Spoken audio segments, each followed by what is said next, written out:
Very good morning, students. Hope you are all doing well. We are in chapter 7, that is tribes, nomads, and the settled communities. In the last two video sessions, we discussed about the various tribal groups in India, and we also discussed about how the tribal groups they were involved in trading, trade and commerce activities even in the medieval Indian history. We also studied about how Alauddin Khilji and other kings like Jahangir, Shah Jahan, how they used the Banjara tribal groups for the purpose of trade and commerce or carrying goods from one place to another place. We also studied about the changing hierarchies. What this topic means that the Indian society underwent a lot of change in the later medieval Indian history because of the origin of certain new professions. Like blacksmith, goldsmith, carpenter, masons. So as a result, what happened? The new Jati system or Varna system origin, that is what we started understanding in this chapter.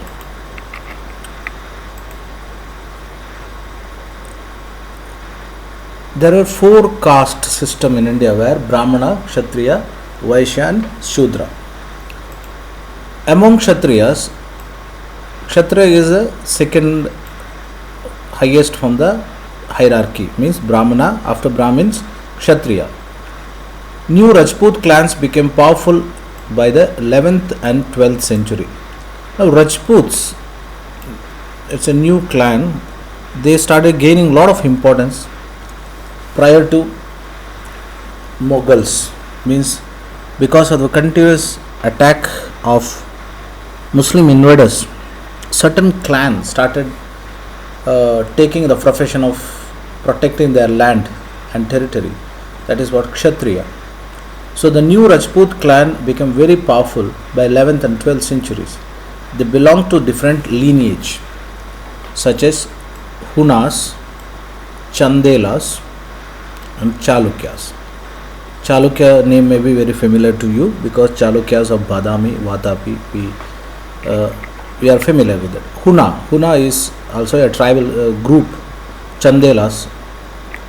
So these initially the groups, they took the profession of Kshatriya or protecting the kingdom. Most of them, they were the tribals or the tribes in the earlier days.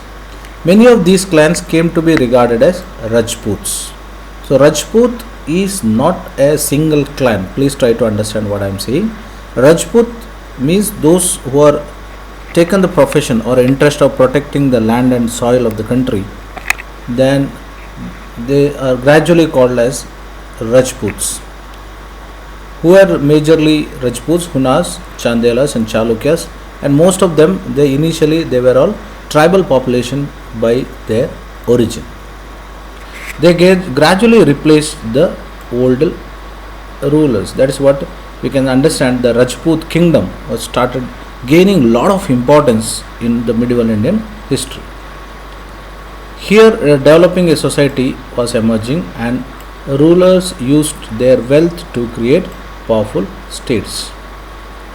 So Rajputs started using their wealth, and with the use of the wealth they started creating very, very powerful states. That is what the success of Rajput clan in medieval Indian history. The rise of Rajput clan to position of rulers set an example of tribal people to follow. Gradually, with the support of Brahmins, many tribes became a part of the caste system. So, with the help of Brahmins, many tribals started getting inspiration or motivation from the growth of Rajputs, and they started leading the tribal families, and they also slowly turned into a ruling class. So they also turned into ruling class. What I mean to say here, several tribal groups like Chalukya, Chandelas, Hunas, they were all not belongs to ruling class originally, but depending on the situation, they took the profession of protecting the kingdom or protecting the land. As a result, they themselves converted into a ruling class. A large majority joined the lower jatis of caste system. On the other hand, many dominant tribes of Punjab, Sindh, and northeast frontiers adopted the Islam quite early. They continued to reject the caste system. So few tribal groups in Punjab and Sindh province, they started accepting Islam as a religion because they hated and rejected the Indian caste system. The caste system, which was purely based on the hierarchy of upper caste and lower caste. That is what the hierarchy, the unequal social order prescribed by Orthodox Hinduism. Now, what do you mean by orthodox? Orthodox means very rigid, very rigid and very difficult to change. And in Indian caste system, what was the drawback was that dominance of upper caste, mainly the Brahmins. Because of the dominance of upper caste or the Brahmins, other caste which were there in the lower strata of caste hierarchy, they slowly started not accepting caste system. As a result, they changed even their religion. That we have few examples of that also. So that is what the changes in the caste system. Now let us move to the another important tribal group, that is Gonds. Okay, Gonda and Beals, Gonda and Munda, even today very powerful tribal community. Okay, let us take the closer look of Gonda community, Gondas. The Gonds lived in vast forested regions called Gondwana land, or a country inhabited by Gonds. So that is what Gondwana. Gondwana means, Vana is of course forest area. So place where the Gonds people live, that was called as Gondwana. Now Gondwanas practiced the shifting cultivation. Hope you are read about shifting cultivation in geography. What do you mean by shifting cultivation? Cultivation, growing of crops is called cultivation. We generally grow crop in our own land. That is a fixed cultivation. But if you go deeper in a forest areas or tribal areas, they generally cultivate crops which yield within 1 or 2 months, which does not require any major care in any land, in the sense the government land. Once the harvest is over, they leave that place and move on. So what is shifted here? Shifting here done by the place of cultivation. That is what we call it as a shifting cultivation. So Gonds practiced shifting cultivation. The large Gond tribe was further divided into too many smaller clans. Each clan had its own Raja or Rai.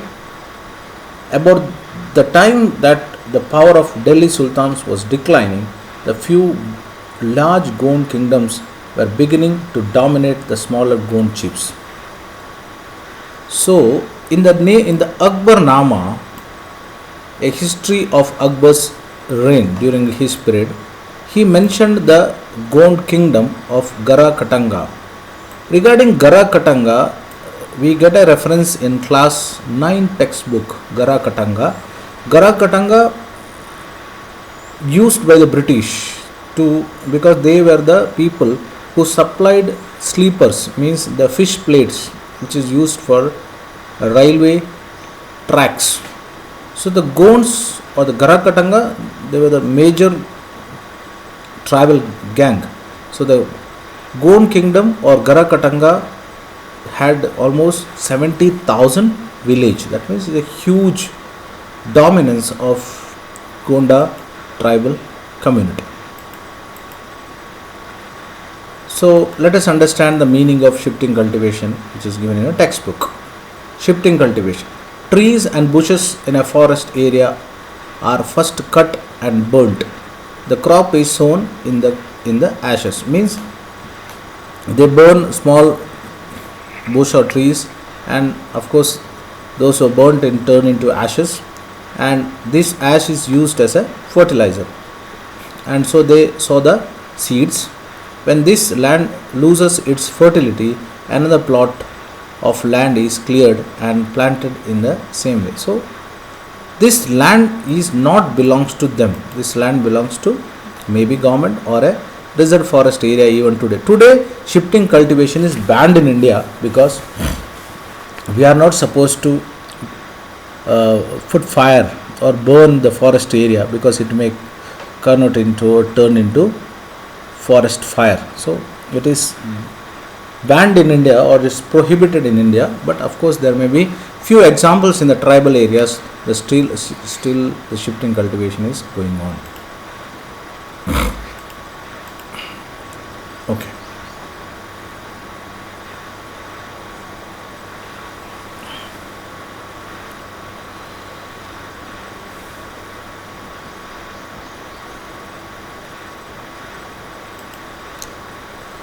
Now, Garakatangas, each Gar was controlled by a particular Gond clan.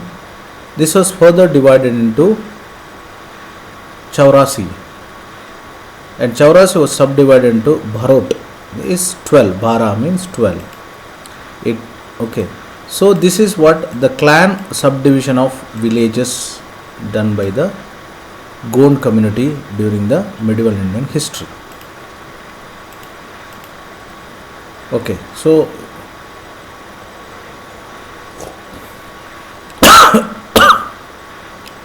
this is a map of Gondwana land.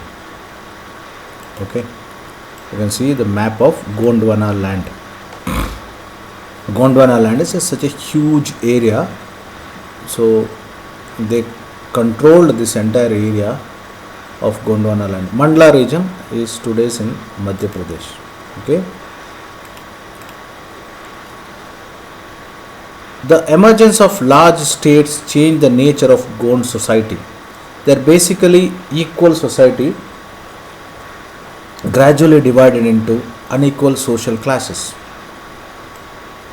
Brahmins received land grants from the Gond Rajas and became more influential. The Gond chiefs now wished to be recognized as Rajputs. So slowly, Gonds wanted to be recognized as Rajputs because recognition was generally done by the upper caste, that is Brahmins. So Amandas, the Gond Raj of Garakatanga, assumed the title of Sangram Shah. His son Dalpat married the Princess Durgavati. Rani Durgavati, definitely we study in the history of India because Rani Durgavati was very powerful. She even rebelled against the enemies in a very, very strong way. And the Chandela Rajputs of Mahoba.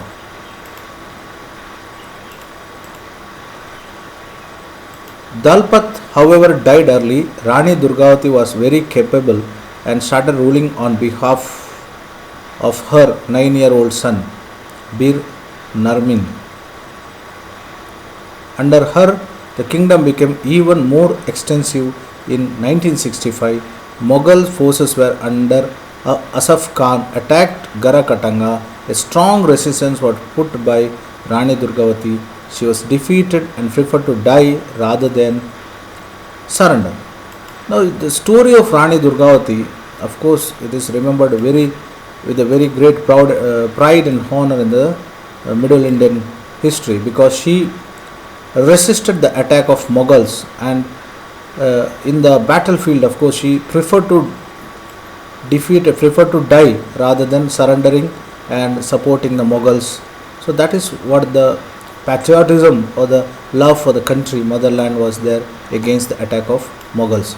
So Rani Durgavati, her name is, of course, today one university is also there named after Rani Durgavati.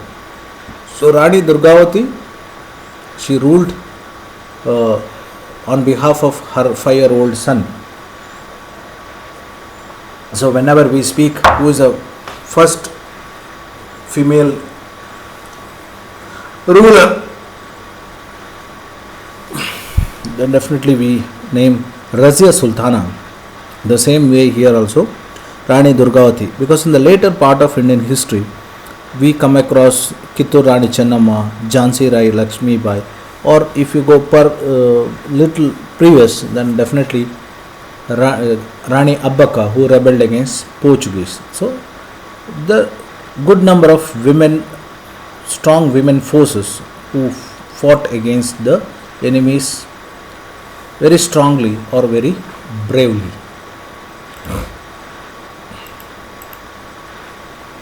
Garra Katanga was a rich state. It earned much wealth by trapping and exporting wild elephants to other kingdom. When Mughals defeated Gonds, they captured huge booty of precious coins and elephants. So Mughals started capturing coins and elephants from the Garra Katangas. They annexed the part of kingdom and granted the rest to Chandra Shah, the uncle of Bir Narin. Despite the fall of Garra Katanga, the Gond kingdom survived for some time. However, they became much weaker and later struggled unsuccessfully against the strong Bundels and Marathas. So Garra Katanga lost their importance because of the success story of Bundels as well as Marathas. So Marathas and Bundels, when they gained their popularity and success, naturally the Garra Katangas lost their importance. That is the story of Garra Katanga, which was considered as one of the powerful tribal groups.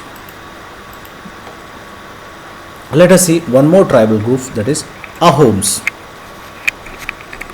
Ahoms migrated to the Brahmaputra valley from the present day Myanmar in the 13th century. So Ahoms migrated to Brahmaputra valley from which country? That is present day Myanmar in the 13th century.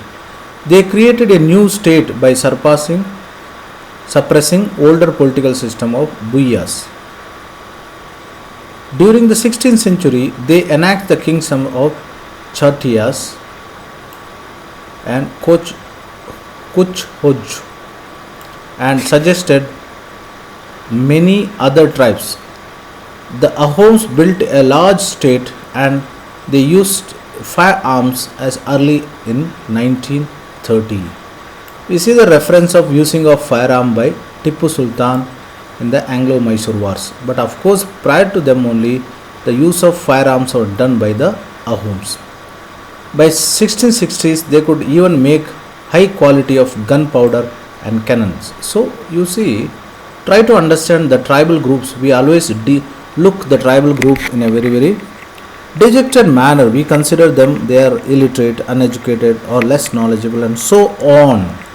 But you see here, the history clearly says that by 1660s itself, they were aware of using the high quality gunpowders and cannons. Even they were aware of doing firearms in the battlefield. So in the field of battlefield, in the place of battlefield, the Ahoms were all well equipped because of their exposure to the new technology. That is what. So most of the time we have preoccupied thought. What is the preoccupied thought? We consider that the tribals or the forest dwellers are generally uncivilized, illiterates, but most of the time they may be illiterate from the modern education system, but their knowledge and awareness related to the nature, related to any kind of combat, may be much higher than what we have. That is what we have to understand. That is what, why all these we have to study in the history. We have to study all these things because we should learn to respect. I repeat, we should learn to respect each and every clan, because each and every clan got its own beautiful, wonderful history and culture. Okay.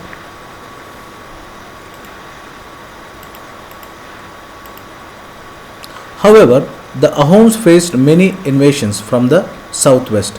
In 1662, the Mughals under Mir Jumla attacked the Ahom kingdom, dispersed their brave defense. The Ahoms were defeated, but the direct Mughal control was over the region could not last long. So even though Ahoms were defeated, but still they didn't allow the Mughals to control that area for a longer time. That is the power of the particular community. So here you can see the tribals of eastern India. Okay. So various tribals of eastern India you can see. Koch, Ahom, you can see this is Ahom, and this is Naga tribal group. Kacharais, that is another tribal group. Khasi is another tribal group. So Mirs is another group. So lot of tribal groups. Even today, if some of you visited northeastern states of India, even today the Naga tribal group, Kuki tribal groups are very powerful tribal groups, especially in the northeastern states. Still northeastern states, we have got a good number of tribal clans. Even today they are depending on forest products for their survival.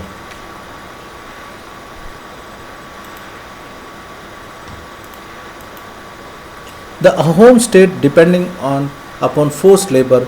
These forced to work for the state were pikes. A census of population was taken. Each village has to send a number of pikes or by rotation. People from heavily populated areas were shifted to the less populated area. Ahom clans were thus broken up. By the first half of 17th century, administration was quite centralized. Almost all adult males served in the army during the war. So Ahom population served in the war. They were engaged in building dams, irrigation systems and public works. The Ahoms also introduced new method of rice cultivation. The Ahom society was divided into clans or khels. There were very few castes of artisans. So artisans in the Ahoms areas came from adjoining kingdoms. A khel often controlled several villages. The peasants was given a land by his village community. Even the king could not take it away without community's consent. So lot of control over there in the Ahom society, which was divided into various clans, and it is also divided into various community concepts.